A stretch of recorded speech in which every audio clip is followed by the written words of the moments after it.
ಹರೇ ಪಾಂಡುರಂಗ. ಮೈಸೂರಿನ ಮಂಟಿಯಲ್ಲೂ ಇದೆ ಪಂಡರಾಪುರದಿಂದ ತಂದ ರುಕ್ಮಿಣಿ ಸಮೇತ ಪಾಂಡುರಂಗ ವಿಠಲ. ಹೌದು, ಮೈಸೂರಿನ KRS ರಸ್ತೆಯಲ್ಲಿರುವ ಮೊಗರಹಳ್ಳಿಯ ಮಂಟಿಯಲ್ಲಿ ದಕ್ಷಿಣ ಕನ್ನಡ ವಿಠಲ ಧ್ಯಾನ ಮಂದಿರವಿದ್ದು, ಇಲ್ಲಿಯ ರುಕ್ಮಿಣಿ ಪಾಂಡುರಂಗರ ಮೂರ್ತಿಗಳು ಬಹಳ ಆಕರ್ಷಣೀಯವಾಗಿದ್ದು, ಒಮ್ಮೆ ನೋಡಿದರೆ ಮತ್ತೆ ಮತ್ತೆ ನೋಡಬೇಕು ಅನ್ನುವಷ್ಟು ಮನೋಹರವಾಗಿವೆ.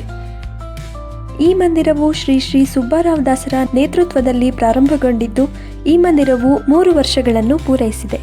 ಈ ಮಂದಿರದ ವಿಶೇಷತೆ ಅಂದರೆ ಅಲ್ಲಿನ ಸದಸ್ಯರುಗಳು ಯಾವುದೇ ಸಮಾರಂಭ ಇದ್ರೂ ಎಲ್ಲರೂ ಒಟ್ಟಾಗಿ ಸೇರಿ ಕೆಲಸ ಮಾಡಿ ದೇವರಿಗೆ ಪೂಜೆಯನ್ನ ಸಲ್ಲಿಸಿ ಕುಣಿದು ಕುಪ್ಪಳಿಸಿ ಸಂತೋಷ ಪಡ್ತಾರೆ.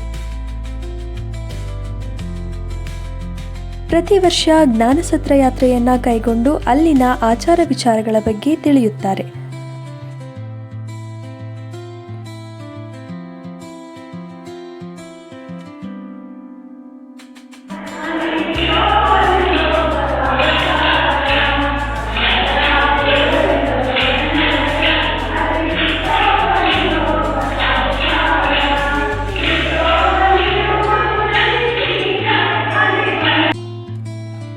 ಎಲ್ಲರಿಗೂ ಸ್ವತಂತ್ರದ ಹಾಗೂ ಸಂಭ್ರಮದ ವಾತಾವರಣವನ್ನ ಸೃಷ್ಟಿಸಿರೋ ಈ ಮಂದಿರಕ್ಕೆ ನೀವು ಸಹ ಭೇಟಿ ನೀಡಿ.